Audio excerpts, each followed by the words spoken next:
Hello বন্ধুগণ, ২ শালিক আজকের পর্বে দেখতে পারবেন আঁখি গৌরব রোমান্সে মেতে উঠেছেন। হ্যাঁ বন্ধুগণ, লাইক দিয়ে বিস্তারিত জানতে থাকুন।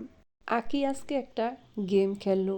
সে গেমটা হলো একটা বোতলে অনেকগুলা কাগজের মধ্যে সবার নাম লেখা থাকবে।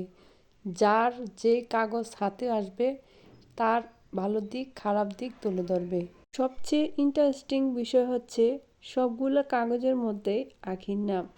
সবার কাছে এক এক করে কাগজ গেল, সবাই আঁখির ভালো দিক খারাপ দিক বলল, কিন্তু গৌরবের হাতে যখন আঁখির কাগজ আসলো তখন গৌরব বলল আঁখি হচ্ছে একটা পোল্ট্রিবাজ।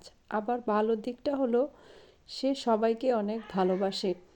এই বলাতে সবাই গৌরবের দিকে তাকিয়ে রইল।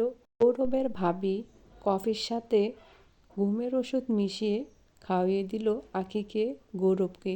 তারা দুজনে প্রচণ্ড টায়ার্ড ক্লান্ত হয়ে গেছে, ঘুমে চোখে মুখে কিছু দেখছে না। তখন তারা রুমে গিয়ে একসাথে ঘুমিয়ে পড়ে। এইদিকে গৌরবের ভাবি দলিলের কাগজ এনে আঁখির কাছ থেকে টিপসই নেয়। তো বন্ধুগণ, পরবর্তী আপডেট শোনার জন্য অবশ্যই আমার চ্যানেলটি সাবস্ক্রাইব করে রাখুন।